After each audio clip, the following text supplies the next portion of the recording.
Pradėkim kalbėti apie Silvio metodą, apie tai, kas yra Silvio metodas, kuo jisai skiriasi nuo kitų metodų. Ir iš tikrųjų šiandien daugelis žmonių susiduria su klausimais. Galbūt ir jūs esate vienas iš tokių žmonių, kurie nuolat užduoda savo klausimus, kas aš esu. Galbūt jūs turite problemų su savo sveikata. Gal jūs ieškote savo gyvenimo prasmės ar kelio. Tiesiog kiekvienas iš mūsų susiduriam su skirtingais iššūkiais šiandien. Ir kaip mes pastebėjom su Rasa, iš tikrųjų, kad šitas laikas yra iššūkių laikas. Kiekvienam skirtingai. Vienas žmogus susiduria su iššūkiais darbe, kitas su iššūkiais namuose. Tačiau kiekvienas mes stovim priešais atvirą langą ir iš tikrųjų ieškom atsakymų. Ir iš tikrųjų labai keista, nes dabartinis laikas yra toks, kad mes turim viską.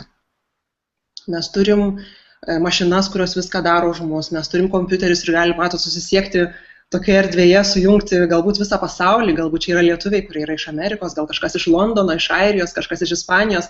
Ir tai yra unikalu, iš tikrųjų šiandieninis žmogus turi unikalias galimybes, bet kažkodėl mes kenčiam, mes turim problemų, mes nematom gyvenimo prasmės ar tikslo.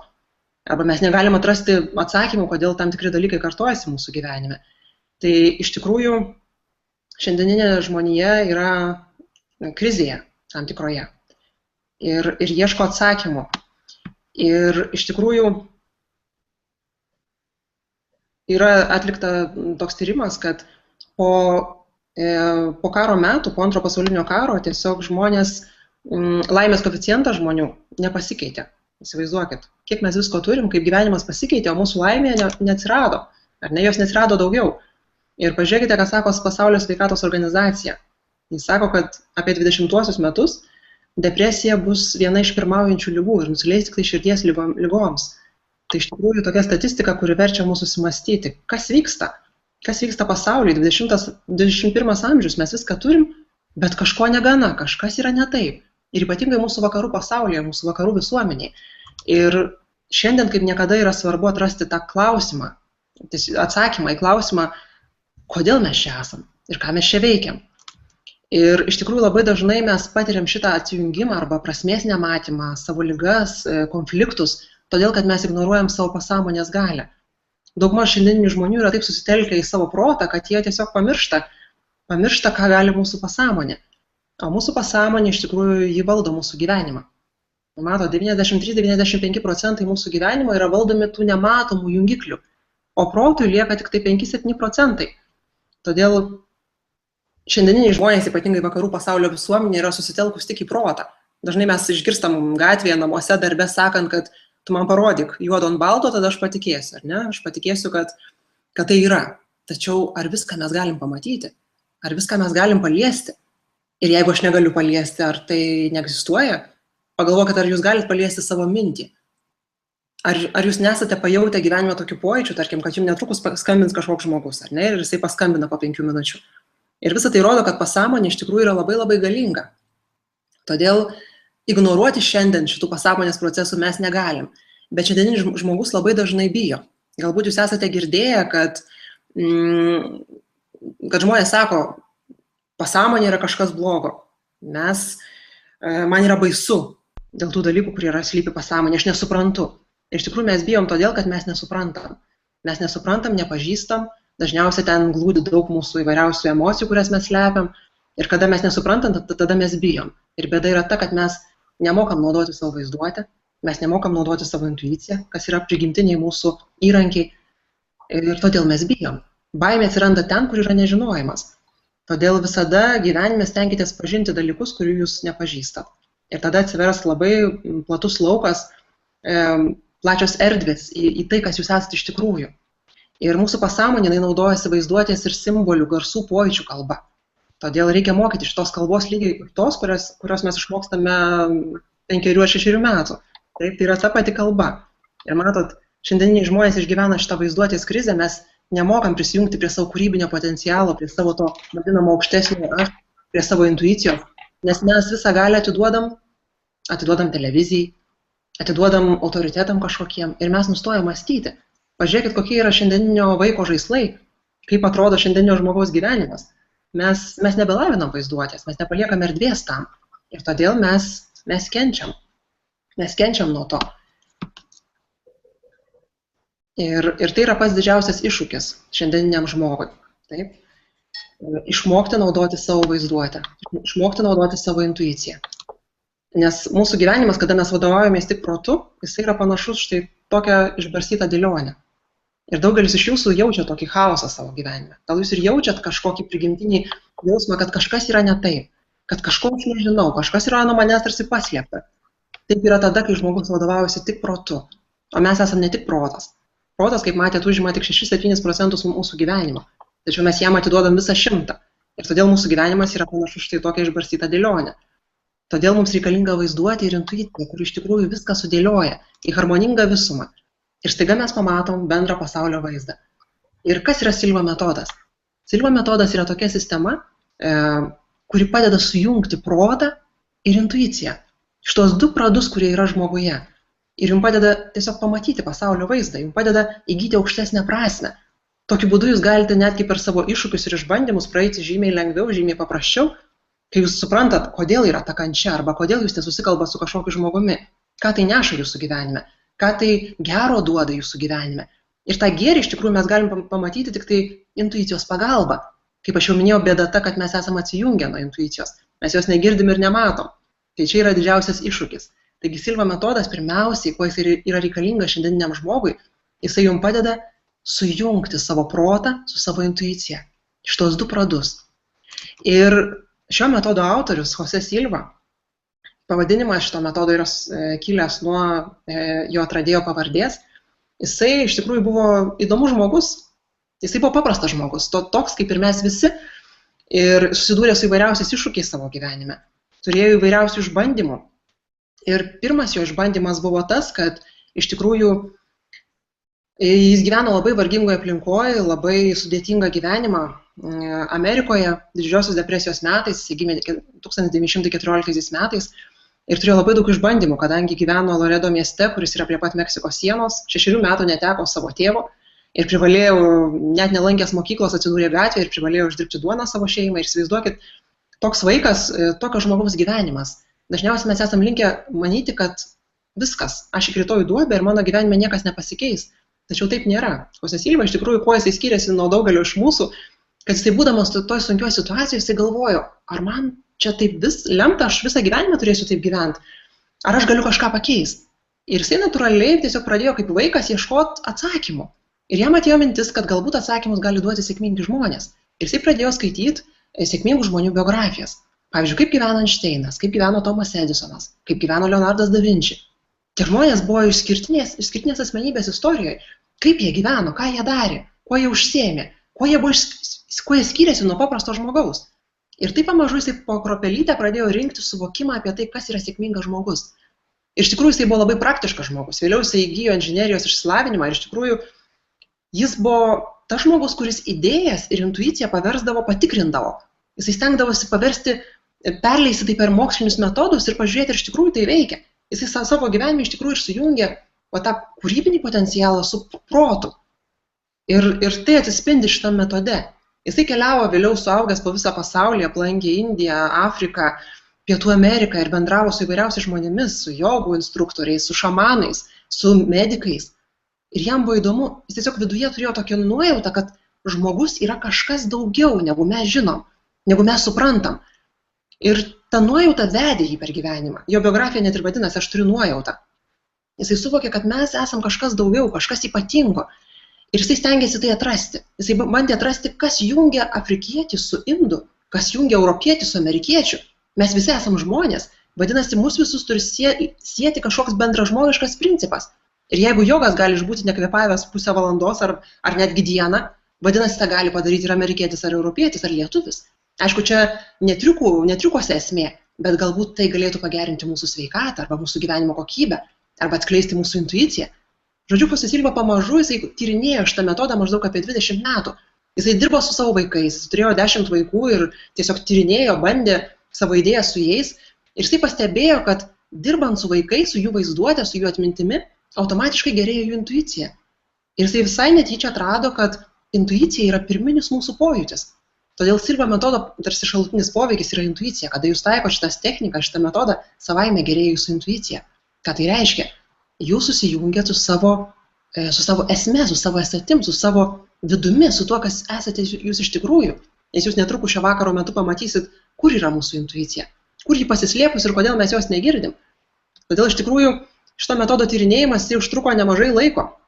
Ir pirmą kartą šitas metodas buvo pristatytas grupeliai studentų 66 metais Amerikoje ir daugelis iš šių studentų tapo Silva metodo dėstytojais ir matot, kiek daug laiko Silva metodas gyvuoja pasaulyje.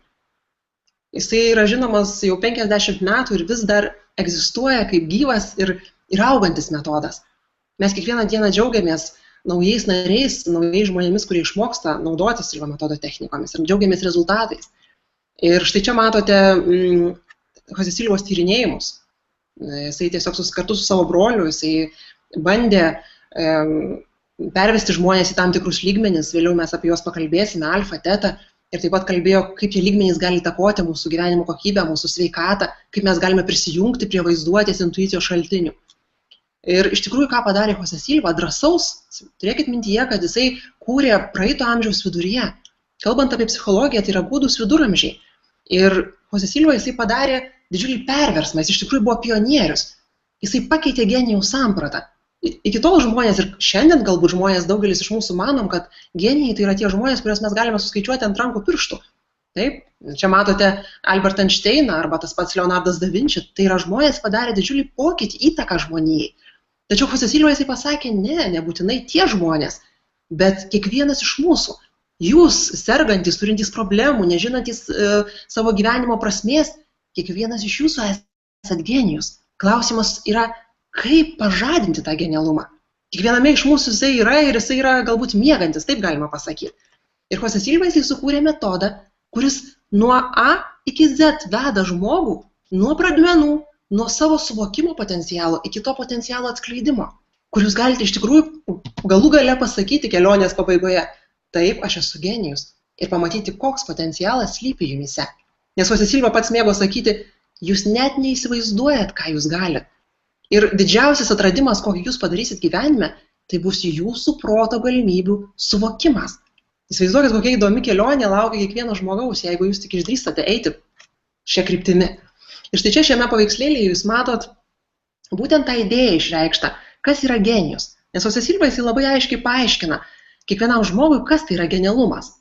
Štai šitam paveikslėlyje jūs matot žmogų ir tarsi du pradmenis, du pasaulius jo galvoje. Taip yra kiekvieno iš mūsų galvoje, nesvarbu, mes esame vyras ar moteris, kiekvieno iš mūsų galvoje yra du pusrutuliai, ne? Štai vienas pusrutulis, matot, kairysis, jame mūsų smegenų ląstelės aktyviai dirba. Šitam pusrutulyje egzistuoja mūsų mąstymo, kalbos centrai. Šio pusrutulio dėka mes galim logiškai mąstyti, daryti išvadas, sujungti informaciją tarpusavyje. Iš tikrųjų, tai yra tarsi tam tikri tiltai. Ir šitas pusrutulis yra labai svarbu šiandieniniam žmogui, ypatingai šitam vakarų pasaulyje.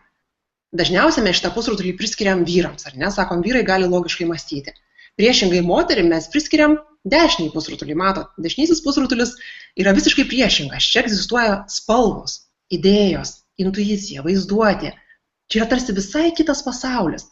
Kartais mes pagal profesiją pasiskirstam, sakom, tarkim, kažkokie ekonomistai ar bankininkai, jie turi labiau išreikštą kairį pusrutulį. Menininkai, kūrėjai, jie turi labiau išreikštą dešinį pusrutulį. Tačiau pažiūrėkit, kaip yra įdomu. Gimęs vaikas turi harmoningai veikiančias smegenis. Vadinasi, tiek jo dešinysis pusrutulis, tiek kairysis pusrutulis veikia harmoningai. Ir gimęs vaikas tai gali kūrybingai reikšti savo idėjas ir mintis ir kartu perduoti jas pasauliui. Ir galima sakyti, kad gimęs vaikas yra genijus. Kiekvienas gimęs vaikas iš tikrųjų yra genialus, bet jisai neauga, negyvena vienas, ar ne? Mes neturim rezervatų skirtų vaikams. Vaikai natūraliai patenka jiems artimą aplinką, tai yra tėvai, seneliai ir jie natūraliai perima pagal pavyzdį tų tėvų įsitikinimus, gyvenimo būdą. Labai dažnai tėvai nori išmokinti savo vaikus gyventi kitaip, negu gyveno jie. Tai yra iš tikrųjų beviltiška, nes vaikai jie stebi ir jie kopijuoja pavyzdį. Taigi vaikai mato, kad kai aš naudojuosi savo dešiniuoju pusrutuliu, savo kūrybiniu potencialu, aš sulaukiu neigiamo atsako. Pavyzdžiui, ar ne? Jūsų vaikas pajutęs įkvėpimą, ant jūsų šviežiai išdažytos svetainės sienos nupiešia kažkokį tai paveikslą. Jūs grįžtate po darbo į namus ir staiga pamato tą paveikslą, ar ne? Ir pagalvokite, ar jūs apsidžiaugsit. Jūs nubausit vaiką, sakysit, ką tu padarėjai, ar ne? Natūraliai vaikas gauna atsaką, kad kai aš naudojuosi savo dešiniuoju pusrutuliu, savo vaizduotę, manęs niekas nepalaiko. Arba kitas pavyzdys, tarkim, vaikas mamai papasakoja, kad, žinai, mama, aš turiu nematomą draugą, su kuriuo kalbuosi, kas yra visiškai normalu jauname amžiuje, nes tai yra vaiko vaizduotė. Ir įsivaizduokite, kaip išsigąsta mama ir veda vaiką pas psichoterapeutą, nes sako, kad jam yra kažkas negerai. Kaip mažai mes žinom apie savo vaizduotę ir kaip mažai mes žinom apie vaikų auklėjimą. Ir mes taip esame išauklėti. Ir mes tokį pavyzdį perdodam savo vaikams. Todėl iš tikrųjų reikia labai daug sąmoningumo. Pažvelkim dabar į mūsų švietimo sistemą. Kaip ten viskas yra. Iš tikrųjų pagalvokit, vaikas grįžta į namus iš mokyklos ir sako, mama, tėti, gavau 10. Ir jūs iš karto tiesiog pajauskite dabar viduje. Ką jūs pagalvojat? Ar jūs apsidžiaugėt rezultatu, ar jums iš karto ateina mintis? Iš kokio dalyko gavai 10? Jeigu iš matematikos, jeigu iš lietuvių kalbos, iš karto mes jaučiam, kad vaikas yra šaunuolis. Bet jeigu jisai pasakys, kad iš darbų, dailės ar dar kažkokio ten kūno kultūros nesvarbaus dalyko tarsi, mes galim sakyti, kad ai, čia nesvarbu, galėjai ir negauti, ne? Pajauskit, vat, kaip jūs viduje vertinat, kad tai yra nesvarbu. Mes tarsi dedam kirtį ir svarbą ant kairiojo pusrutulio, ant logikos. Ir mes tarsi suprantam, kad jeigu vaikas išvystys savo logiką ir kairįjį pusrutulį, jis bus sėkmingas. Ir tai yra didžiausia mūsų klaida, vakarų pasaulio klaida. Mes suvokiam, kad mes tapsime sėkmingais, kada mes mokėsime logiškai mąstyti, priimti sprendimus. Taip, tai yra svarbu ir tai yra teisinga. Bet pažiūrėkime, kur yra viso ko pradžia. Pagalvokite apie bet kokį daiktą, kuris jūs supa šiandien aplink jūs. Kur yra jo pradžia? Tarkim, tušinukas. Nuo ko jisai prasidėjo? Jisai nenukrito mums iš fizinėme lygmenyje iš dangaus, ar ne? Buvo žmogus, kuriam atsirado poreikis, kad reikia kažką užsirašyti. Ir jisai gavo idėją, pirmiausia, mintį, kaip sukurti tokį tušinuką, kaip sukurti stalą, kaip sukurti kompiuterį, pavyzdžiui. Pirmiausia, visą laiką ateina mintis, ar ne? Sugrįžkim prie mūsų vaizdinio pusrutulių. Pažiūrėkit, pirmiausia, visada ateina mintis iš dešiniojo pusrutulio. Ateina vaizdinys. Taip? Ateina vaizdinys, ko man reikėtų. Ateina idėja, intuityvi galbūt idėja, taip atsiranda visi atradimai. Ar ne, broliai Raitai, tarkim, pirmiausia, jie atėjo idėją sukurti lėktuvą. Tik vėliau jie tai pavertė matomu objektu, kurį galėjo pamatyti visi. Pirmiausia, ateina idėja mūsų dešiniajame pusrutulyje. Ir tik paskui jinai virsta realybę kairiajame. Kai mes turim idėją, mes galvojam, kaip tą idėją paversti realybę, kam aš turėčiau paskambinti, kokio darbo aš turėčiau imtis, kad tai taptų matomu objektu. Todėl visą laiką viskas prasideda nuo dešiniojo pusrutulio. O įsivaizduokit, mums vaikystėje yra pasakyta, kad dešinysis pusrutulis yra visiškai nesvarbus. Ir čia mes sustojam. Ir mūsų vakarų pasaulis išgyvena iš tikrųjų tą krizę todėl, kad mes remiamės tik vieną koją. Įsivaizduokit, jūs turite 2 rankas, 2 kojas, 2 akis, 2 ausis, visko po 2 pusrutulius. Bet dabar jūs naudojatės 1 koją, 1 ranką, 1 pusrutuliu. Ir todėl mūsų gyvenimas kartais neturi stabilumo, neturi pusiausvyros. Pagalvokit, koks būtų skirtumas eiti per pasaulį 1 koją ir eiti 2 kojomis. Naudotis 1 ranka ir 2 rankomis. Tai pagalvokit, koks yra skirtumas naudotis 1 pusrutuliu ir visomis smegenimis. Va čia ir yra genialumas. Žmogus, kurį mes galim pavadinti genijum, tai ne tas žmogus, kuris neturi iššūkių ar problemų. Tai yra tas žmogus, kuris susiduria su iššūkiu ir pirmiausiai jisai galvoja, ką daryti toj situacijoje. Jisai kreipiasi į savo dešinį pusrutulį ir į tą klausimą, ką daryti, jam ateina 5, 10, 11 idėjų. Jisai išsirenka 1 idėją ir tada sako, o kaip man tą idėją paversti realybę. Ir kairysis pusrutulis tuomet jam pasiūlo variantą, žinai, tau reikėtų paskambinti tam žmogui, tau reikėtų padaryti tą ir tą. Ir tas žmogus eina ir daro. Ir tokiu būdu jisai savo projektą paverčia matomu ir sėkmingu. Tai mes vadiname sėkmingų žmonės. O dauguma iš mūsų užstringam ties idėjomis arba ties planais. Pažiūrėkite, kiek šiandien yra žmonių, kurie tiesiog generuoja idėjas. Genijai, ar ne? Sėdi, masto, bet nesusimoka už elektrą ar dar kažko. Jie turi iššūkių gyventi šiandieniniam pasaulyje. Bet lygiai taip pat ir dar daugiau yra žmonių, kurie jie neturi idėjų, sėdi ir galvoja, ką daryti, ko užsiimti, ką man dabar į kurią pusę pasukti. Turiu problemą ir mes kenčiam, patiriam stresą, nes nežinom, ką daryti. Dar niekada tiek daug žmonių pasaulyje nepatyrė streso, kiek šiandien. Kodėl? Kyla klausimas. Todėl, kad mes esame atsijungę nuo savo dešinio pusrutulio ir to intuityvaus prado. Taip? Todėl iš tikrųjų, kas yra Silva metodas? Silva metodas jisai mums padeda harmonizuoti smegenis. Jisai padeda atkurti ryšį. Štai tą tiltelį tarp dešiniojo ir kairiojo pusrutulio. Ir tada mes galime sakyti, kad mes pradedam grįžti prie savo esmės. Pradedam grįžti prie to genialumo. Prie to pirminio genialumo, kurį mes turėjome gimę. Taip? Ir pažiūrėkite į Albertas Einšteinas. Jis tarsi atstovauja tos du pusrutulius. Matot, dešinio pusrutulio Einšteinas. Kvailiojantis vaikas. Keistas žmogus, kurio tarsi ne visi galėjo suprasti. Jis galėjo nukristi ant grindų ir juokauti, ir voliotis, elgtis kaip vaikas. Bet taip pat kairiojo pusrutulio Einšteinas, jisai mokslinės konferencijas. Jisai kalbėjo apie pačius sudėtingiausius dalykus, kurių mes negalim suprasti. Matot, viename žmoguje išreikšti abu pusrutuliai. Ir tai paverčia žmogų genijų. Ir dabar, kad būtų aiškiau, kaip genijai mąsto, taip, kokiame lygmenyje jie mąsto, mes pakalbėsim konkrečiai apie patį Silva metodą. Silva metodo taikymas, jisai veikia mus dviejose lygmenyse – fiziniam ir dvasiniam. Iš tikrųjų, taikydami Silva metodo technikas, jūs natūraliai padedat savo kūnui. Kadangi mes darome atsipalaidavimo pratimus, mes darome juos tam tikrame lygmenyje, apie kurį kalbėsim taip pat. Todėl natūraliai gerėja mūsų fizinis kūnas. Jisai sveiksta, jeigu sergat, jūs sveikstat, jeigu jūs esate ir taip sveikas, tiesiog jūs, tai yra prevencija nuo ligų. Taip, ir tai vyksta natūraliai, be jokių pastangų. Ta gali patvirtinti medikai, kad atsipalaidavimas yra labai svarbus. Miegas kodėl yra reikalingas, todėl kad mes atsipalaiduojam ir miego metu vyksta daugybė svarbių procesų. Tai jeigu jūs esat miego lygmenyse ir esat sąmoningi, tie visi procesai paspartėja dar kelis kartus. Taigi, taikant Silva metodą pirmiausiai, jūsų imuninė sistema gerėja ir jūs tai iš karto pajuntat. Greta imuninės sistemos vidiniam lygmenį, kas vyksta, jūs pradedate užmegzti ryšį su savimi. Jūs pradedat geriau girdėti save, ko aš noriu, kur aš einu, kas aš esu, kas man gyvenime yra svarbiausia. Tai yra labai svarbus klausimai, į kuriuos jūs randat atsakymus. Vėliau, su praktika naudojant Silva metodo technikas, gerėja jūsų širdies situacija, kadangi jūs patiriat vis mažiau streso. Vidiniam lygmenį gerėja jūsų santykiai su kitais, nes tik tada, kai jūs suprantat save, jūs galite suprasti kitus žmonės, jūs galite juos išgirsti, nes kol jūs esat pasimetę savo problemuose, jūs negalite girdėti kito žmogaus, jūs negalite jo matyti, jūs matot kaip veidrodyje savo problemas. Taigi atsiranda jūsų geresnis ryšys su kitais žmonėmis, taip ir gerėja santykiai automatiškai darbe, namuose ir visur kitur. Dar su didesnė praktika atsistatinėja ląstelės netgi kauliniai sistemai, o dvasiniam lygmenį jūs pradedat matyti aukštesnę viso ko prasmę. Jūs pradedat matyti įvykius kaip ženklus, jūs pradedat jausti vidinį vedimą, jūs pradedat jausti ryšį su visata, tarsi jaučiat, kad esate viso ko dalis, nes jaučiat atskirtas. Ir čia galite kaip norit pagal savo tikėjimo sistemą įvardinti, tai ryšys su Dievu, su visata, su gamta. Silva metodas nėra surištas su jokia religija, tai yra tiesiog metodas apie mūsų potencialą, kuris atskleidžia tai, kas yra žmogus. Ir čia nėra tai, kad jūs kažką pridedat prie savęs, kažką instaliuojat į save papildomą. Jūs tiesiog išmokstat ir prisimenat tai, kas jau buvo jumyse, tačiau buvo nenaudojama. Ir štai dabar jūs matot lentelę, kuri atskleidžia žmogaus smegenų darbą, nes Silva metodas būtent ir kalba apie smegenų darbo lygmenis.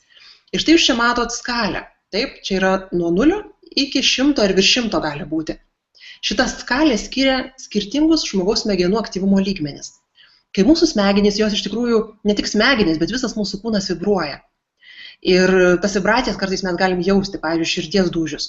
Jūs galite jausti, nes jie yra pakankamai reti per minutę. Smegenų vibracijos yra labai aktyvios. Tai yra per sekundę. Tie dažniai yra. Todėl mes jų pajausti negalim, suskaičiuoti negalim. Mes galim jausti būsenas. Kai smegenų vibracijos yra aukštos, mes jaučiame aktyvumą, taip stresą, tarkim. Kai smegenų vibracijos sulėtėja, mes jaučiame snaudulį. Tai būtent pagal smegenų vibracijos aktyvumą yra suskirstyti tam tikri lygmenys. Matot, kai smegenys vibruoja pakankamai aktyviai, tai yra nuo 14 iki 21 Hz per sekundę, taip, tai vadinama mūsų sąmonės lygmeniu. Tai yra tas lygmuo, kurį jūs puikiai pažįstat, kuriame jūs esate kiekvieną dieną atsimerkę, kada jūs girdit, matot, čia veikia visi mūsų 5 pojūčiai, čia yra laikas ir erdvė, jūs suprantat pasaulį, jūs čia bendraujat, kalbat, dirbat. Žodžiu, šiandieninis žmogus šiame lygmenyje praleidžia didžiąją paros dalį. Taip? Ir 21, matot, yra norma. Jeigu smegenų vibracijos kiltų aukštyn, tarkim, 35 kartai per sekundę, tai jau yra tam tikri streso lygmenys. Ir iš tikrųjų šiandieninį žmogų, jeigu prijungtume prie aparato, kuris fiksuoja smegenų dažnius, tai norma jau nebebūtų 21 kartas per sekundę. Mes įpratome gyventi strese ir norma galbūt būtų 30 kartų per sekundę. Ir dabar kodėl yra blogai, kai smegenų vibracijos kyla aukštyn? Todėl, kad įsijungia mūsų išlikimo mechanizmai.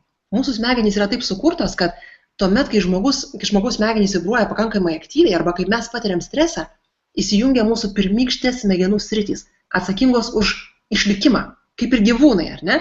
Jie tada puola, ginasi, kovoja, taip ir žmonės. Kai kyla pavojus jų gyvybei, tarkim, išsijungia visi mandagumai. Įsivaizduokit, tarkim, tokią situaciją, kad plaukia kruizinis laivas, žmonės atsipalaidavę, pasipuošę, visi mandagus, vienas kitą praleidžia. Ir tai yra norma, žmogus yra atsipalaidavęs, ar ne? Mes prisimenam, kaip mes turime elgtis, bendrauti. Ir staiga įsivaizduokit, kad prasideda gaisras. Ir staiga mūsų smegenų vibracijos pakyla aukštyn. Visi mandagumai dingsta, visi pradeda kovoti už savo išlikimą. Vadinasi, įsijungia išlikimo mechanizmai ir dingsta, kas yra blogiausia, mūsų aukštesnysis mąstymas. Mes tampame gyvūnais, tačiau mes nesame gyvūnai, mes esame žmonės, todėl labai svarbu išlaikyti save žemesnių vibracijų dažnį, taip lėtesnių vibracijų dažnį, kitaip tariant, atsipalaidavimo lygmenis palaikyti, o ne streso. Nes mūsų vibracijos gali kilti aukštyn, jos gali pasiekti ir 90 kartų per sekundę. Ir tai jau yra ligos, tarkime epilepsija. Epilepsija yra nevaldomų vibracijų liga, kai vibracijos tiesiog šokteli streso situacijoje ir žmogus tiesiog patiria priepuolį. Nes čia yra mūsų smegenyse tarsi įtaisyti saugikliai, kad kai vibracijos pasiekia pavojingą lygmenį, žmogus tiesiog praranda sąmonę ir yra sugrąžinamas prie 1-2 vibracijų per sekundę, kad jisai išliktų gyvas. Taip? Žodžiu, mūsų tikslas yra išlikti kiek įmanoma lėtesniam smegenų dažnį, kad mes galėtume būti žmonėmis, to, kas mes esam. Ir dabar pažvelkime į lėtesnius dažnius, ar ne? Tarkim, nuo 7-14 kartų per sekundę. Šitas lygmuo vadinamas alfa lygmeniu. Galbūt esate apie jį girdėję.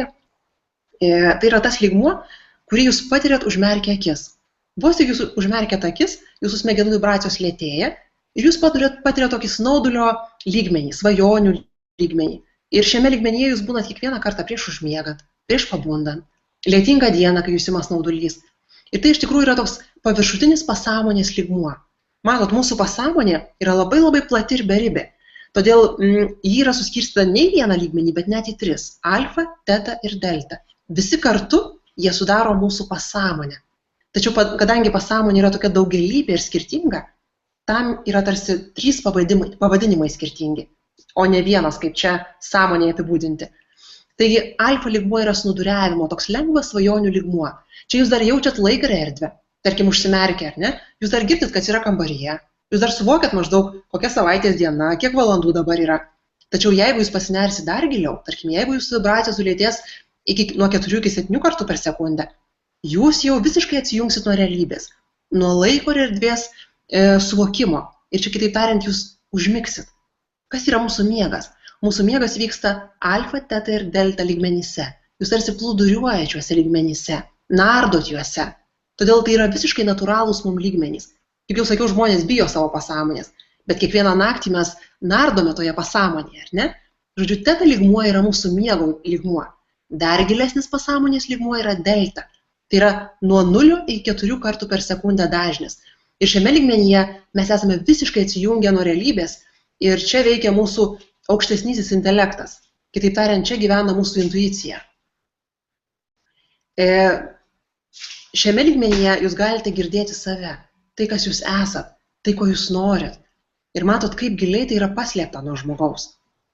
Ir galbūt esat girdėję tokį posakį, legendą, kad kai dievai kūrė pasaulį ir pačią esmę apie žmogų, tiesą apie žmogų, norėjo padėti ten, kad žmogus nerastų. Ir jie nusprendė paslėpti tai pačiame žmoguje. Tai iš tikrųjų mūsų visų potencialas yra paslėptas mumyse, mūsų giliausiam pasąmonės dugne, taip, delta lygmenyje.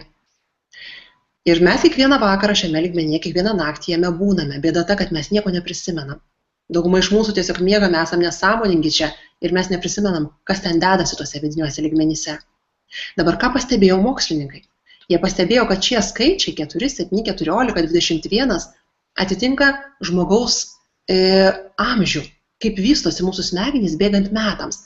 Ir tai duoda labai daug informacijos apie mūsų auklėjimą, ką mes turėtume atkreipti dėmesį auklėdami savo vaikus ir pagalvoti apie savo vaikystę, kur yra spragos, kodėl mes šiandien esame tokie, kokie esame.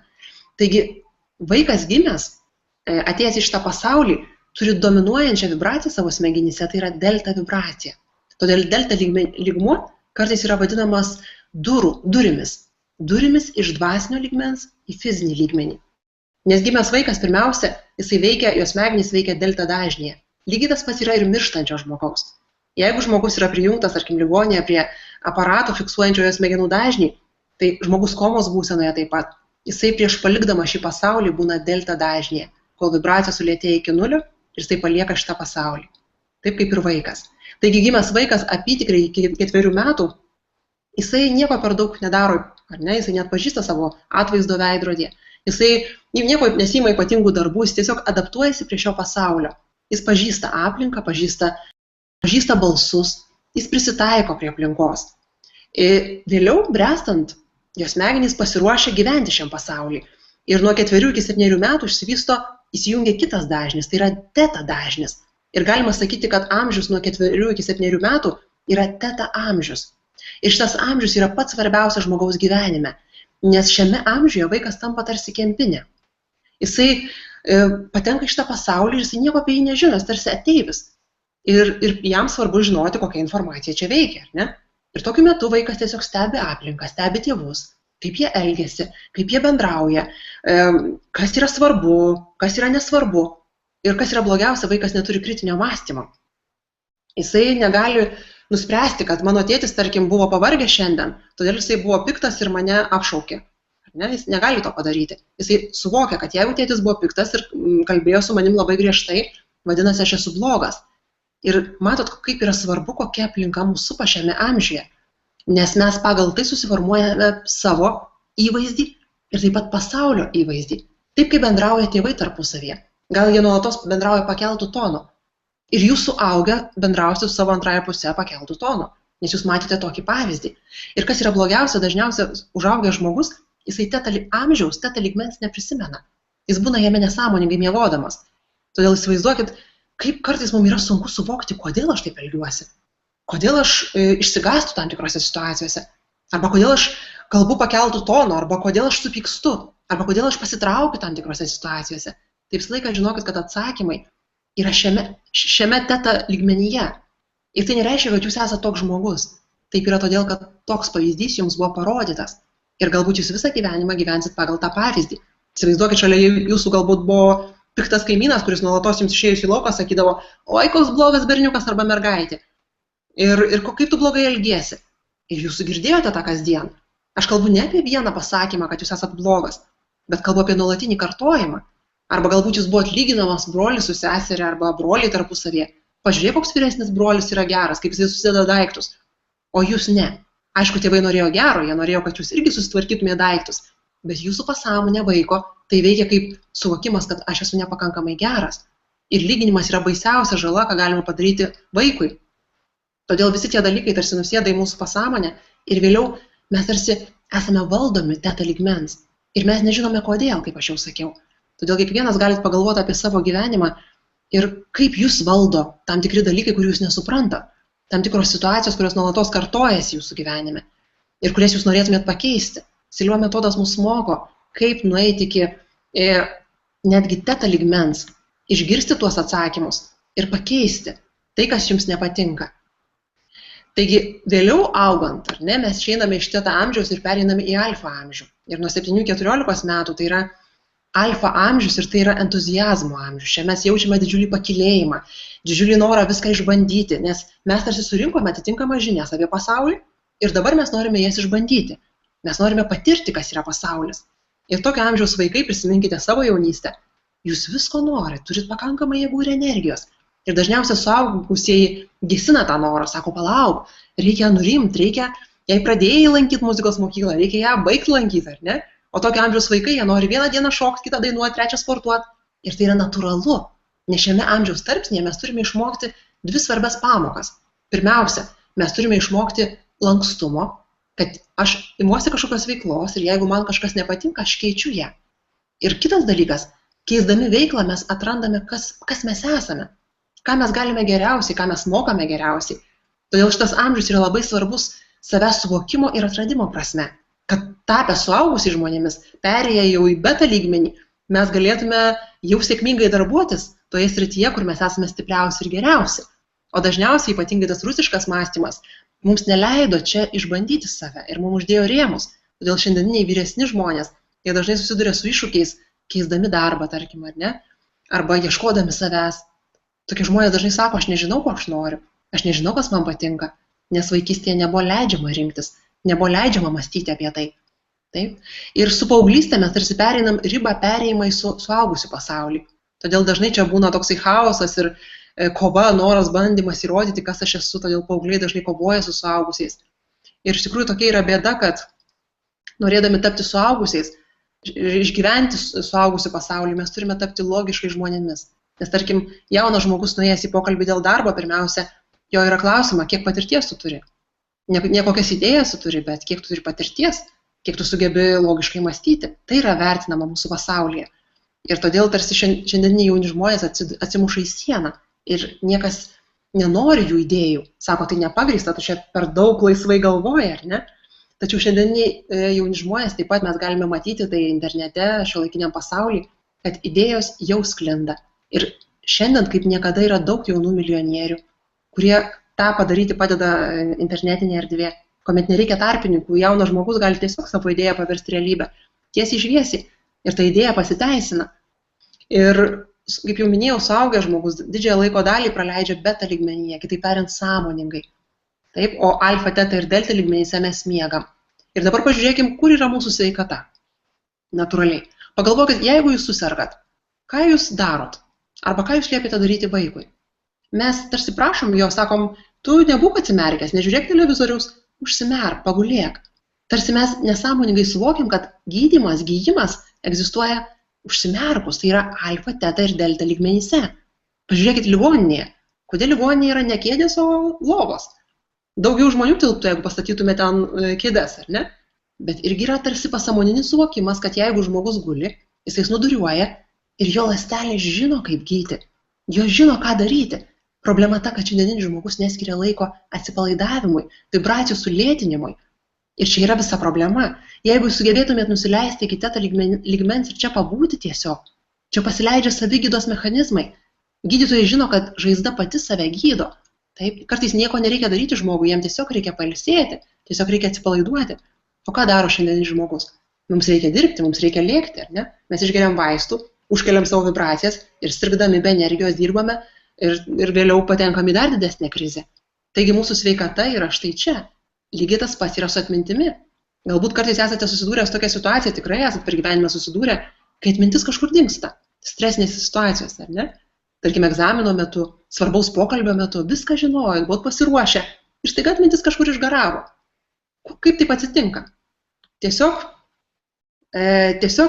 jūsų vibracijos pakyla, kaip jūs išsigastate, pasirengėt svarbiam pokalbiui. Įsivaizduokit, kad šita skalė yra tarsi daugiaaukštis namas. Ir kaip jūs ruošitės, mokinotės, galvojat, ruošitės egzaminui, jūs informaciją tarsi sudėjot 14 aukšte, sakykime, 15 aukšte. Kaip jūs susinervinat, jūsų vibracijos kyla aukštyn, prasideda svarbus pokalbis, konferencija, egzaminas, ir jūsų vibracijos pakyla aukštyn ir tiesiog jūs neprisimenat nieko, nes šiame aukšte nieko nėra, informacija liko čia. Todėl jums atrodo, kad jūsų galva yra visiškai tuščia. Ir kai jūs atsipalaiduojat, po egzamino išeinat, nurimstat, jūsų vibracijos sulėtėja ir staiga jūs sako, taigi viską žinau, viską prisimenu. Taip? Daugelis iš mūsų susidurėm su tokiam situacijom. Ir pažiūrėkit, kas vyksta gyvenime. Yra tokių žmonių, kurie ateina į egzaminą, atsipūtę, atsipalaidavę, ima vieną bilietą laisvą ranką atpalaiduotą ir ištraukia vienintelį, kurį žinoja. Yra tokių situacijų. Ir yra žmonių, kurie stengiasi, kurie ruošiasi, kurie labai atsakingai žiūri į viską, ar ne? Jiem yra labai svarbu, tarkim, išlaikyti egzaminą, nes jam reikia stipendijos ar dar kažko, susimokėti paskolą, eina į pokalbį dėl darbo ir yra įsitempęs. Bet visa tai yra susijęs su mūsų smegenų darbu. Ir čia mes negalim kaltinti Dievo, visatos ar dar kažko, kitų žmonių. Jeigu mes esame įsitempę, jeigu mes patiriam stresą, mes galim būti pačiais geriausiais žmonėmis pasaulyje. Mes negalėsime pasinaudoti tuo, ką mes žinome, savo atmintimi. Mes sirgsime, nes nebūsime susijungę su savo sveikatos lygmenimis. Ir mes nebūsime sėkmingi, nes nuolatos viskas kris iš rankų. Nes nuolatos pasirinksime ne tą kelią, ne tą žodį, ne tas duris atidarysim, jeigu mūsų vibracijos bus aukštos. O tie žmonės, kurie yra atsipalaidavę, jie nuolatos plūduriuoja prie savo atsipalaidavimo lygmenų, kur yra intuicija, kur yra žinojimas, kur veikia mūsų vaizduotė. Ir todėl jie yra sėkmingi, jiems visada pasiseka. Ir jeigu jūs pasidomėtumėt šiandieninių sėkmingų kompanijų, tarkim, kaip atrodo darbo vietos, tos pačios Google kompanijos, kitų garsių kompanijų, ofisai kaip atrodo, jūs pamatysit, kad ten visas dėmesys yra skiriamas į atsipalaidavimą. Atsipalaidavimo erdvės, daugybė spalvų, leidžiama žmonėm gulėti, leidžiama užsimerkti. Tai reiškia, kad leidžiama žmonėm veikti, dirbti alfa lygmenyje, įsivaizduojat? Net neatsimerkus, o užsimerkus generuojate idėjas. Nes milijono vertos idėjos, jos gyvena čia. Ir mūsų iššūkis yra tas šiandieninio žmogaus, vakarų pasaulio žmogaus, kad mes puikiai žinome, kaip veikti šiame lygmenyje, kur veikia protas, bet visiškai neturim suvokimo, kaip veikia šie lygmenys, kur yra mūsų didysis turtas, mūsų potencialas. Alfa lygmenyje. Didieji mokslininkai jie jautė ir žinojo, kad būtent alfa lygmenyje ateina geriausios idėjos. Ir jūs galbūt esat pajautę, tarkim, pabudę ryte, jūs randate atsakymą netikėtai, ne? Arba prieš einant miegoti, staiga jums ateina gera mintis. Jie ateina iš alfa lygmens. Ir Jose Silva atliko labai įdomų tyrimą. Jis atrinko daugybę žmonių, kur iš skirtingų lygmenų, tarkim, tai buvo verslininkai, tai buvo vaikai, tai buvo ekstrasensai, tai buvo paprasti žmonės. Jisai juos tiesiog prijungė prie aparato, kuris fiksavo smegenų dažnius ir liepė tiem žmonėm galvoti apie savo kasdienės situacijas, problemas. Ir ką jisai pastebėjo? Kad didžioji dalis žmonių, jie generuoja būtent beta bangas, beta lygmenyje būna, kada galvoja apie savo problemas. Ir atsiskyrė maža grupelė žmonių, keletas procentų, kurie mąstė truputėlį kitaip. Jie mąstė alfa lygmenyje. Kitaip tariant, jie atsipalaiduodavo galvodami apie savo problemas.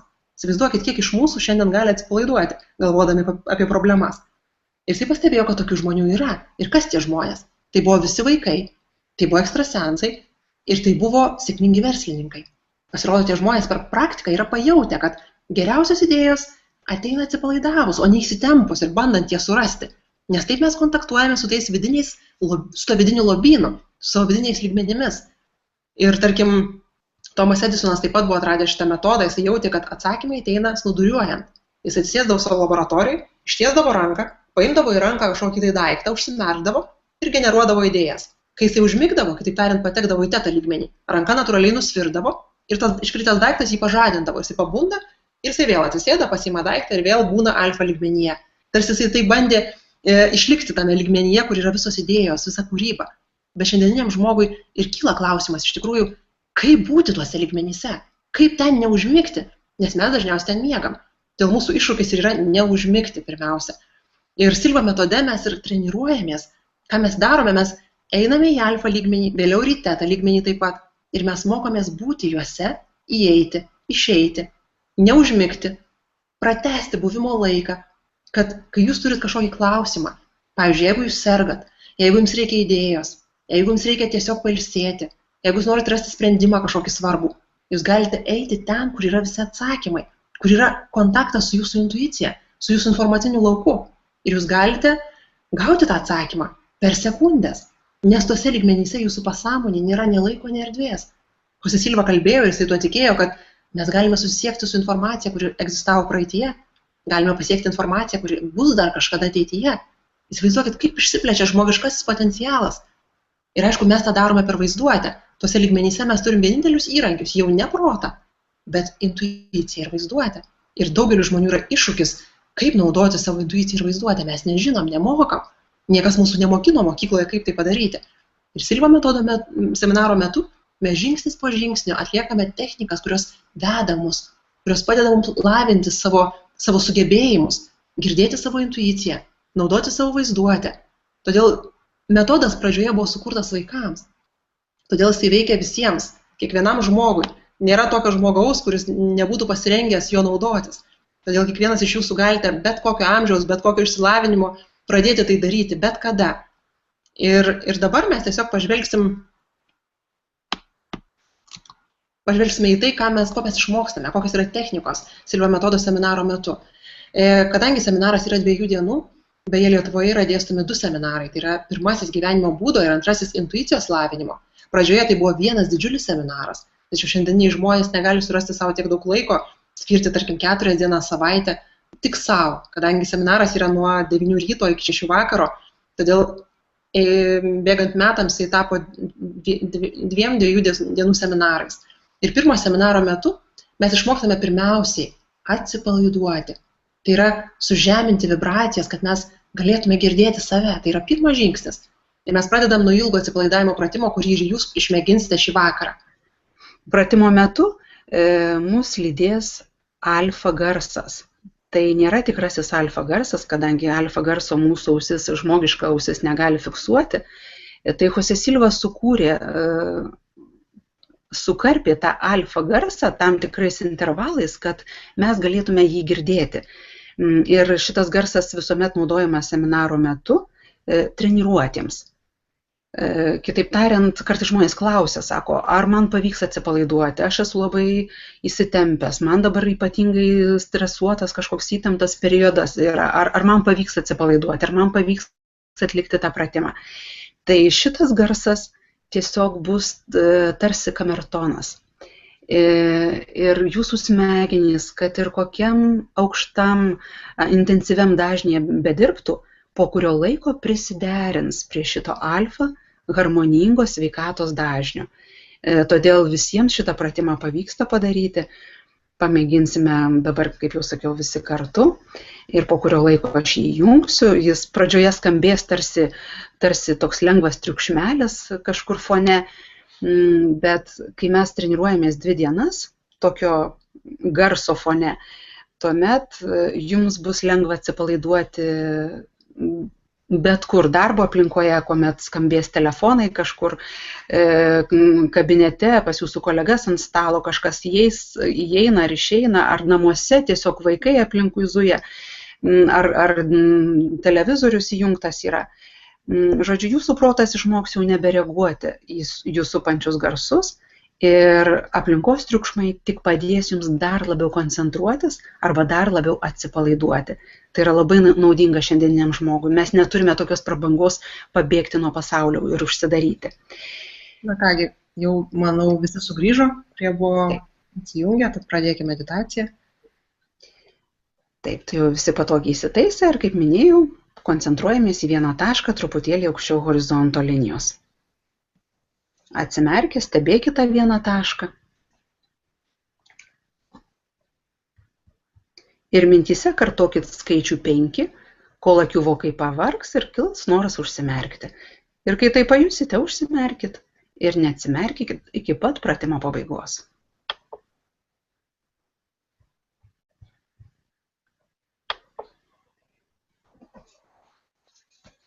5, 5,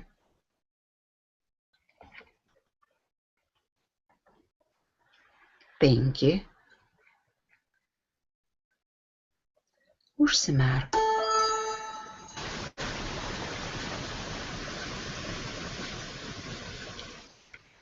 Dabar mintyse kartok arba įsivaizduok skaičių 4.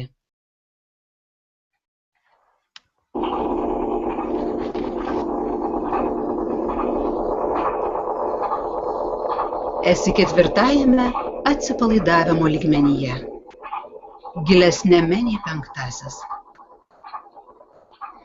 Kiekvieną kartą, kai užsimerki, mintyse tark sau, jei mane kas nors pašauks arba atsitiks kas nors nenumatyta, aš nedelsint atsimerksiu, būsiu žvalus ir veiksiu pagal aplinkybes.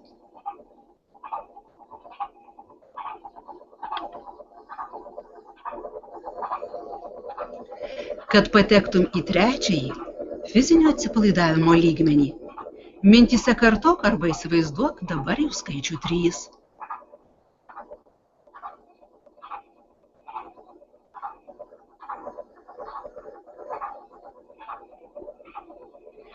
Esi 3-ajame lygmenyje, gilesnėme nei 4.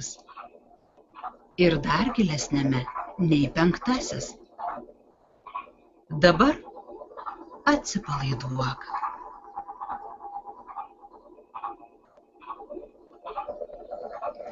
Kad padėčiau tau išmokti atsipalaiduoti 3-ajame lygmenyje ir atpalaiduoti fizinį kūną, aš nukreipsiu tavo dėmesį į skirtingas tavo kūno dalis. Todėl pirmiausiai sutelk savo dėmesį į viršugalvį, į viršugalvio odą.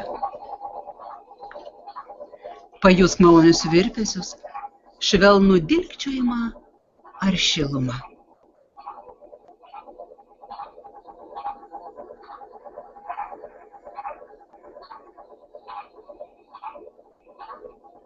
Dabar atpalaiduok visą įtampą ir spaudimą šioje galvos srityje. Tęsiant pratimą tavo viršugalvis vis labiau ir labiau atsipalaiduos. Dabar perkelk dėmesį į kaktą ir kaktos odą. Čia pajausk malonius virpesius, švelnų dilgčiojimą ar kraujo apykaitos sukeltą šilumą.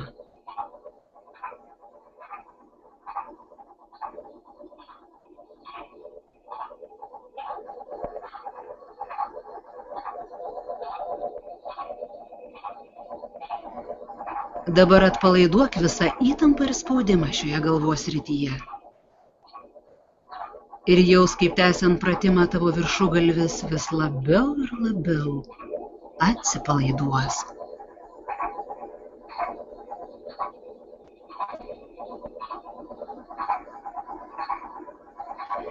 Dabar perkelk savo dėmesį į akių vokus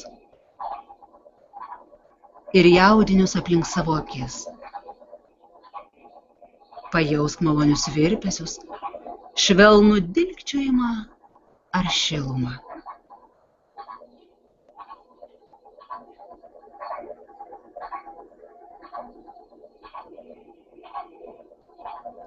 Kai tai pajusi, atpalaiduok visą įtampą ir spaudimą šioje veido srityje. Tęsiant pratimą tavo akių vokai vis labiau ir labiau atsipalaiduos. Dabar dėmesį perkelk į skruostų odą.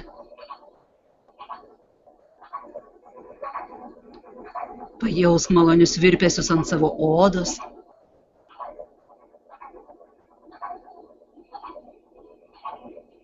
Gali jausti dilgčiojimą arba šilumą.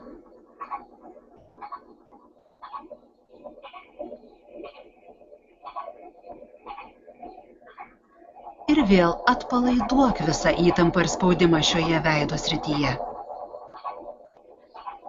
Tęsiant pratimą, tavo veidas vis labiau ir labiau atsipalaiduos.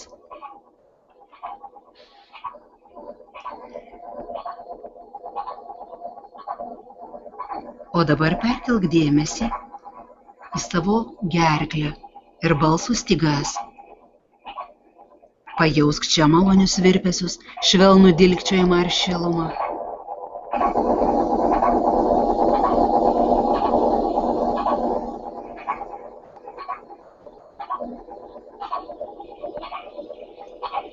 Dabar atpalaiduok visą įtampą ir spaudimą šioje kūno dalyje. Tęsiant pratimą, tavo vidinė gerklės dalis ir balso stygos vis labiau ir labiau atsipalaiduos.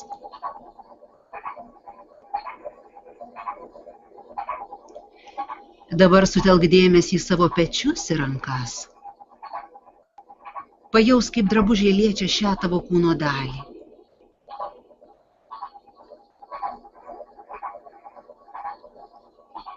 Atpalaiduok visus pečių ir rankų raumenis bei audinius.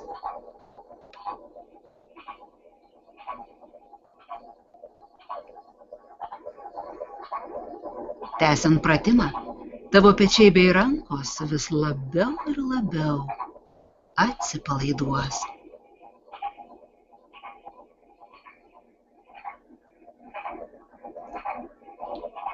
Dabar dėmesį perkelk į nugarą.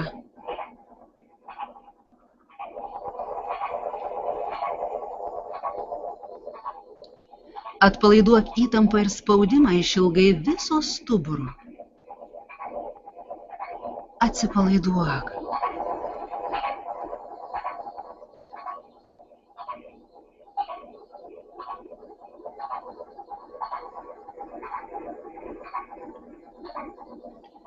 Dabar dėmesį nukreipk į savo krūtinę. Jaus, kaip drabužiai liečia šią tavo kūno dalį.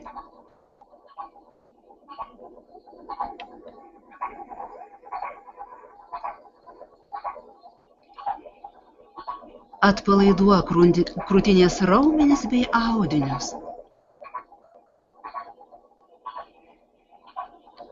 Leisk jai vis labiau ir labiau atsipalaiduoti.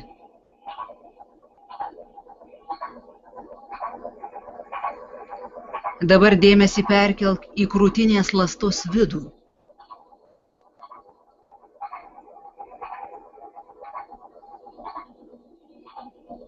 Jeigu turi gerą vaizduotę, įsivaizduok, kaip atsipalaiduoja visi tavo organai, raumenys ir netgi ląstelės.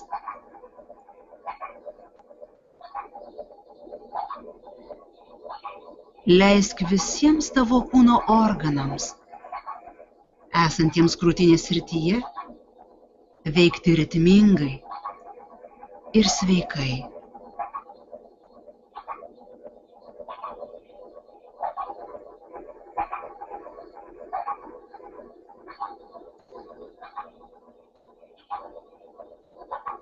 Dabar dėmesį perkelk į pilvo sritį. Jaus, kaip drabužiai liečia šią kūno dalį.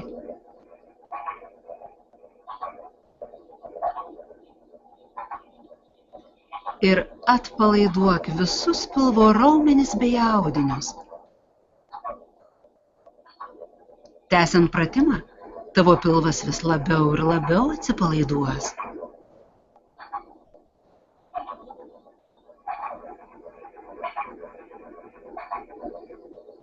O dabar perkelk savo dėmesį į vidinę pilvo ertmę.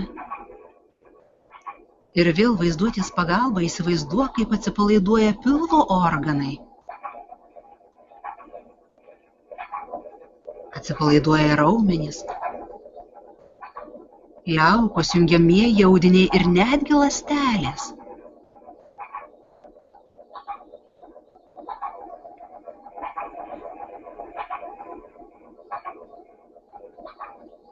Leisk visiems pilvo organams veikti ritmingai ir sveikai.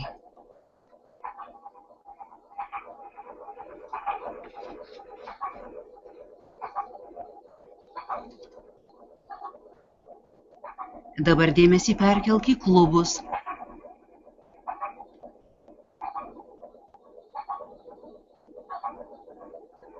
Atpalaiduok įtampą ir spaudimą juose. Pajausk atsipalaidavimą šioje kūno dalyje.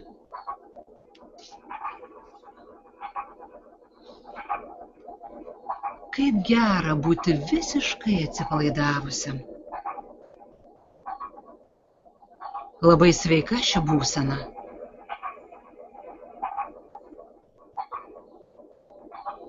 Dabar dėmesį perkelk į šlaunis. Jaus, kaip drabužiai liečia šią tavo kūno dalį.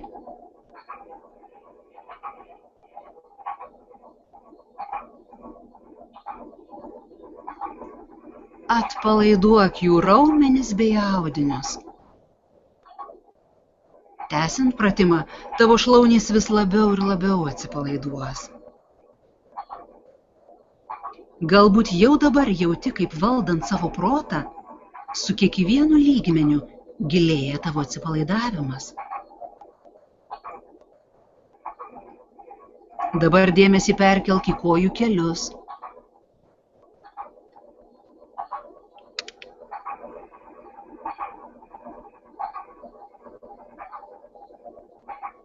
Atpalaiduok juos. Leisk jiems vis labiau ir labiau atsipalaiduoti.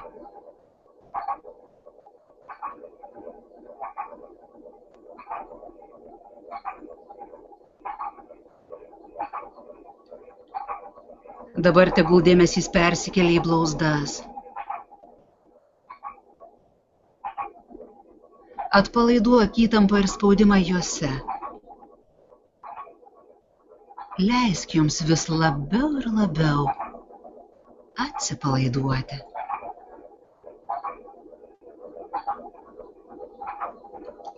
Kad proto pagalba pasiektum dar gilesnį atsipalaidavimo lygmenį, sutelk dėmesį į kojų pirštus.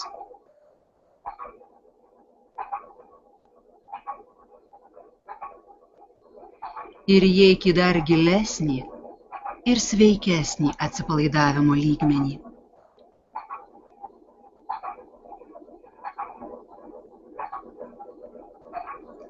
Kad proto pagalba pasiektum dar gilesnį atsipalaidavimo lygmenį, sutelk dėmesį į kojų pėdas.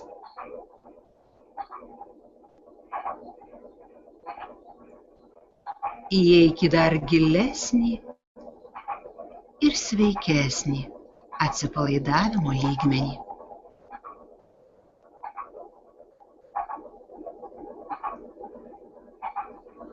Kad proto pagalba pasiektum dar gilesnį atsipalaidavimo lygmenį, sutelk dėmesį į kojų kulnus.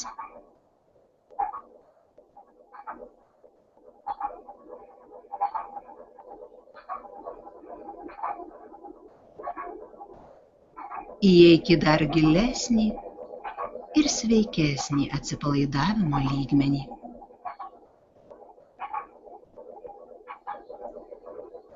Kad sustiprintum atsipalaidavimo pojūtį, įsivaizduok, kad tavo kojų pėdos nebepriklauso tavo kūnui.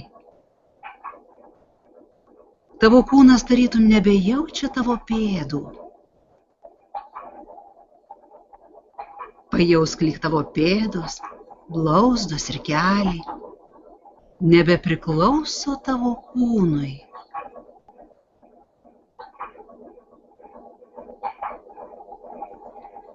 Pajusk, lyg tavo pėdos, blauzdos, keliai, šlaunys, liemuo, krūtinė, pečiai ir rankos nebepriklauso tavo kūnui.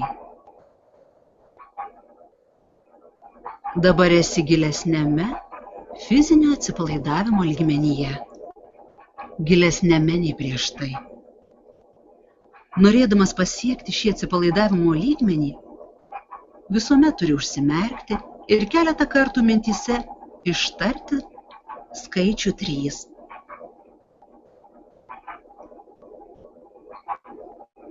Tavo kūnas, kiekvieną kartą tai išgirdęs arba įsivaizduodamas, iš karto atsipalaiduos taip, kaip atsipalaidavęs yra dabar. O su praktika atsipalaiduosi vis labiau ir labiau.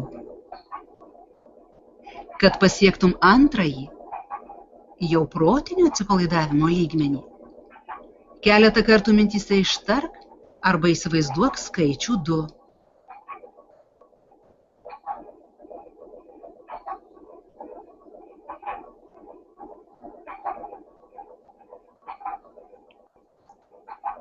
Tu esi proto atsipalaidavimo lygmenyje, gilesniame nei 3 lygmuo. Antrajame proto atsipalaidavimo lygmenyje garsai tavęs neblaško. Jie tik padeda vis labiau ir labiau atsipalaiduoti. Dabar padėsiu tau išmokti atpalaiduoti protą antrajame lygmenyje. Ir tavo vaizduotėj pateiksiu keletą raminančių vaizdinių, kurie padės tau atsipalaiduoti. Todėl dabar įsivaizduok gražią vasaros dieną. Tu esi paplūdimyje, jauti saulės šilumą,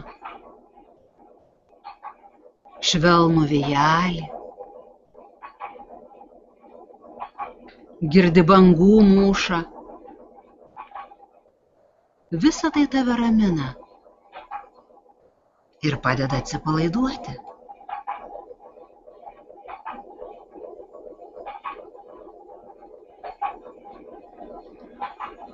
O dabar šalia savęs įsivaizduok patį geriausią draugą.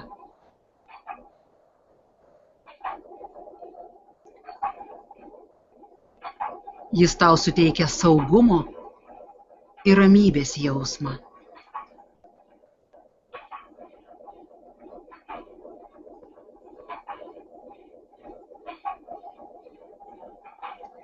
Taip pat tave ramina ir atpalaiduoja pasivaikščiojimas po mišką. Gražią saulėtą dieną. Pučia švelnus vėjelis, tave supa medžiai. Žydinčios gėlės. Ryškiai mėlynas dangus. Jo retsykiais praplaukia balti debesėliai.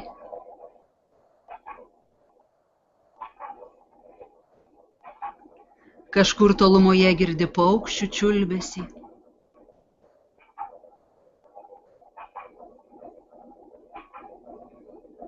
Tu esi antrajame proto atsipalaidavimo lygmenyje. Triukšmas tavęs neblaško. Jis tik padeda dar labiau atsipalaiduoti. Norėdamas geriau atpalaiduoti savo protą antrajame lygmenyje, visuomet prisimink keletą tave raminančių vaizdinių. O kad pasiektum pirmąjį, bazinį atsipalaidavimo lygmenį, dabar keletą kartų mintyse ištark ir įsivaizduok skaičių 1.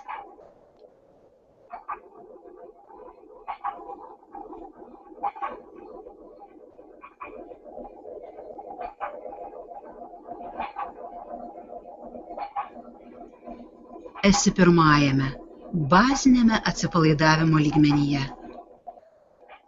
Šiame lygmenyje gali įgyvendinti bet kokius savo siekius.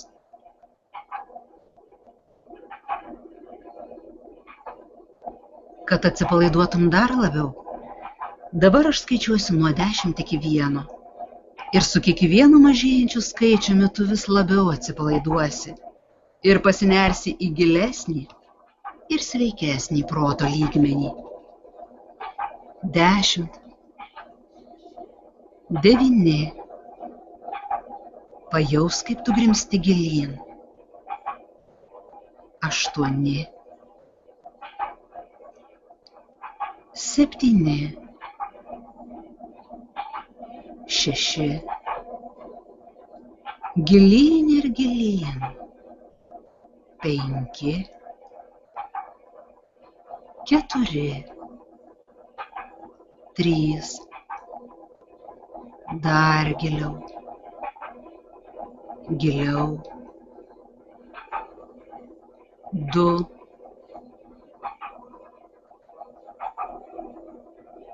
1. Dabar tu esi gilesnėme ir sveikesnėme proto lygmenyje. Gilesnėme nei prieš tai. Kad dar labiau atsipalaiduotum, tu gali atpalaiduoti akių vokus. Pajaus, kaip tavo akių vokai atsipalaiduoja. Leisk šiam pojūčiui lėtai slinkti žemyn, kol jis apims visą tavo kūną iki pat kojų pirštų galų. Nuostabus jausmas būti visiškai atsipalaidavusiam. Tai labai sveika žmogaus būsena. Kad galėtum dar labiau atsipalaiduoti, aš skaičiuosiu nuo 1 iki 3 ir tą akimirką paprašysiu tavęs mintimis nukeliauti į savo idealią atsipalaidavimo vietą. Galbūt prisiminsi, kur paskutinį kartą puikiai praleidai atostogas.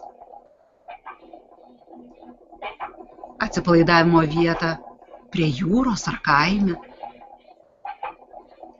Tuomet aš nutilsiu, o kai vėl išgirsi mano balsą, tau atrodys, jog išbuvai šiame lygmenyje visą valandą.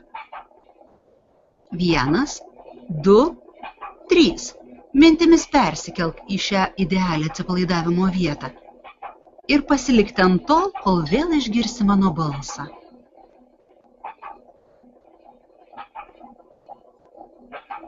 Atsipalaiduok.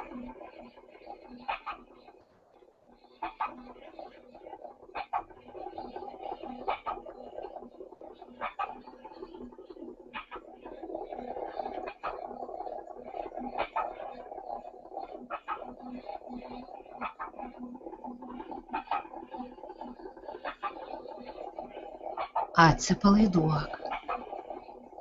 Giliai įkvėpk ir lėtai iškvėpdamas pasinerk giliau. Pagrindinis skirtumas tarp genijaus ir paprastos mąstysenos yra tai, jog genijai daugiau ir ypatingų būdų panaudoja savo protinius sugebėjimus. Dabar ir tu originaliai naudojasi savo proto galiomis. Šiame atsipalaidavimo lygmenyje tu gali kartoti bet kokius tave stiprinančius ar įkvepiančius teiginius. O dabar kartok mintyse paskui mane, kad vis augantys mano protiniai sugebėjimai padės man pasitarnauti žmonijai.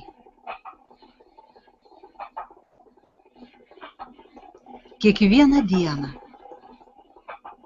visose srityse, aš tampu vis geresnis. Geresnis ir geresnis.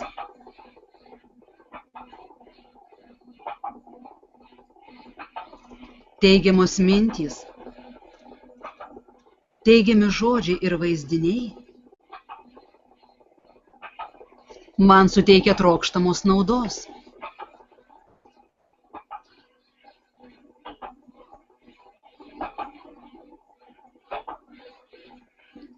Fizinė, emocinė ir dvasinė mano veiksmų harmonija mane veikia teigiamai.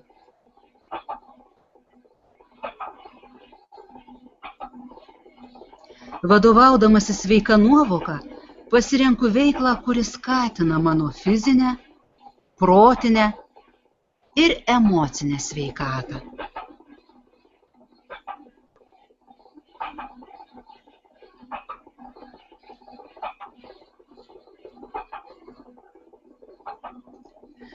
Atmink, jog savarankiškai veikdamas proto atsipalaidavimo lygmenyje, tu padedi savo fiziškai ir dvasiškai. Valdydamas savo protą bet kuriame lygmenyje ir gylyje, gali pasiekti teigiamų rezultatų visose srityse. Tavo mintys kūrybingai tarnauja kuriant gėrį ir gerovę. Taip ir yra.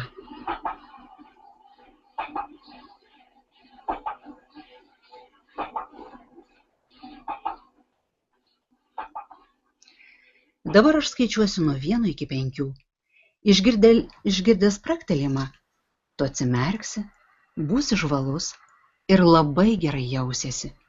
Daug geriau negu prieš tai. Su kiekvienu atsipalaidavimu gerėja tavo regėjimas, klausa ir vaizduotė. 1, 2. Lėtai grįžti į čia ir dabar. 3. Išgirdęs skaičių 5, tu atsimerksi, būsi žvalus ir labai gerai jausiesi. Daug geriau negu prieš tai.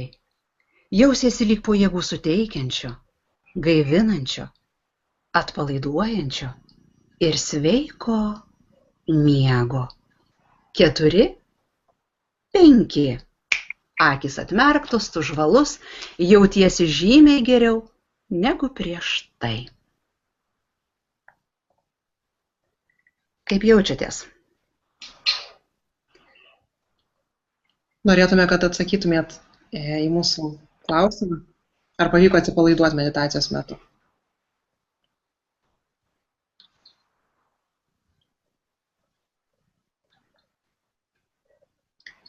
Ir taip pat, kol buvome atsijungę, galbūt negirdėjote atsakymą į klausimą. Vienas iš jūsų klausė, kad ar po seminaro išėjus, grįžus į namus, tas entuziazmas kažkur išnyksta. Tai jo šitas metodas ir skiriasi, kad iš tikrųjų entuziazmas jisai neišnyksta, nes jūs turite konkrečias praktikas, kurias jūs galite taikyti kiekvieną dieną ir jūs kasdien gaunate rezultatus. Ir tas entuziazmas jisai nuolatos auga, gilėja ir kartu jūs galite sugrįžti į Silva klubus, jūs galite sugrįžti į kartojimus, taip kad jūs visada esate laukiami tą entuziazmą papildyti ir tai yra tas metodas, kuris turi testinumą. Todėl jūs niekada neliksite vieni. Taip, dar vienas pastebėjimas, kad viskas labai sukosi užsimerkus. Jeigu buvo tokie pojūčiai, tai tik rodo, kad iš tikrųjų organizme yra labai daug streso ir tokius pratimus reikėtų daryti dažniau. Ir bent keletą kartų dienoje, tiesiog dabar, jeigu ir nežinot jokios metodikos, kol laukiat kur nors eilėje, sėdėt ar banke, ar dar kažkur, leiskit savo tiesiog užsimerkti ir pabūti tam atsipalaidavimo lygmenyje. Vos tik užsimerkėt, jūsų smegenys įjungia alfa dažnį ir jau galite truputėlį leisti organizmui pačiam atsigauti. Jeigu dirbat savo darbo vietoje, tiesiog žvilgtelėkit pro langą, pakelkite aukštyn akis, žvilgtelėkit į dangų ir dangaus vaizdinys jau lygiai taip pat gali nuraminti. Bet jeigu buvo toks pojūtis, tiesiog visą tai pajautėt ir darant vieną kitą pratimą, jūs puikiausiai galėtumėt nuo tokio streso išsivaduoti. Tai kągi, ačiū labai, ko gero, visiems dalyvausiems. Mes jau turime baigti mūsų pirmąjį webinarą. Ir noriu priminti, kad kiekvienas iš jūsų valandos bėgyje dar po webinaro, jeigu norite dalyvauti seminare, galite užsiregistruoti ir gautumėte 20 € nuolaidą seminarui. Taip, kad tikrai puikiai galimybė, siūlyčiau ją išnaudoti. Ir mūsų artimiausius seminarus, visą patį tvarkaraštį galėsite rasti mūsų internetiniam puslapyje www.silvametodas.lt. Tiesiog pasirinkit jums prieinamiausią miestą ir lauksime jūsų atvykstant. Tam, kad sužinotumėt daugiau, ką gali jūsų protas, kokios galimybės natūraliai jums yra duotos gamtos. Tai tik mes tuo nesinaudojam, gaila. Niekas apie tai mums neaiškino, nepasakojo ir mokykloje nemokė. Ir tėvai apie tai nežinojo. Tai metas sužinoti patiem ir perduoti netgi savo vaikam. Labai labai dėkojam visiems, kurie palaikė mus pirmam webinare, kurie prisijungė, dalyvavo ir tikimės susitikti su jumis kitą kartą. Tikrai tęsime šitą veiklą ir tai yra pirmas bandymas. Todėl atleiskite už visus techninius nesklandumus, pamėginsim juos ištaisyti kitą kartą. Linkim jums nuostabaus vakaro ir nuostabaus gyvenimo iš tikrųjų. Tokio gyvenimo, kokio jūs visi esat verti. Nes viskas yra mūsų rankose, mes esame savo gyvenimo kalviai. Taip sako liaudės išmintis ir ji neklysta. Tai ačiū visiems, kad buvot ir iki malonių susitikimų.